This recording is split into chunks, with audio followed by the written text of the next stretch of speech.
Zanima me, kakva je bila reakcija Arsena Dedića nakon što je odgledao film? Arsen Dedić je imao posebnu projekciju, sopstvenu, odnosno oni Gabi su gledali ovaj film sami. I ja nisam bio tu prisutan, prisutovala je samo producentkinja filma, Vera Robić, jer je on tražio da to gleda sam i onda su njih dvoje to gledali, smejali se, plakali malo i tako dalje. To sam ja saznao naknadno i tad sam shvatio da mu se to jako dopada, ali mu istovremeno verovatno je bilo vrlo komplikovano jer je ceo svoj život video u 70 i nekoliko minuta. Je on najbolji glumac među estradnim ličnostima s kojima je sarađivao u životu? Teško je to reći.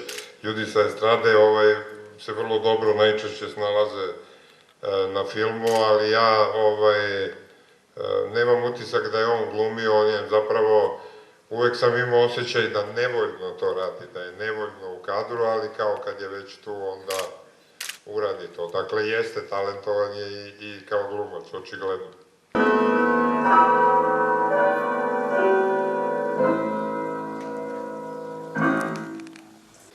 Jednom kad je opisivao šta misli o tom filmu, rekao da, kad su ga pitali pa kakav je film, on kaže, pa znate ono kako su govorile stare žene u Šibeniku, dobar je, svi su plakali. I, tako da, eto, mislim da žene vole ovaj film. Da idem dalje, da to nije kraj.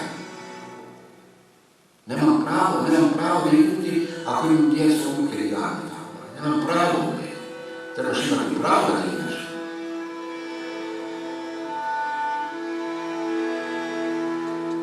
Rad direktora fotografije, koji je stvarno napravio izuzetne kadrove. Koliko vam je bila važna ta saradnja i bliskost s njim? Pa bilo je jako važno.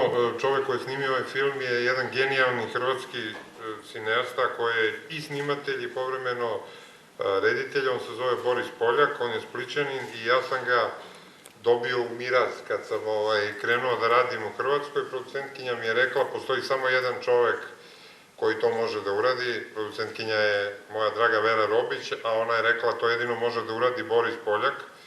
I ja sam ga upoznao praktično 7 do 10 dana pred snimanje, ali je bila potpuno u pravu, jer je on u stvari jako doprineo da taj film izgleda ovako kako izgleda. Izgubio je, pustinja raste, ostajemo sa sve više ljudi bez svojih ostaja. Bio sam Juda, bio sam Krist, a čovjek može posle svega ostati kandid, ostati čist.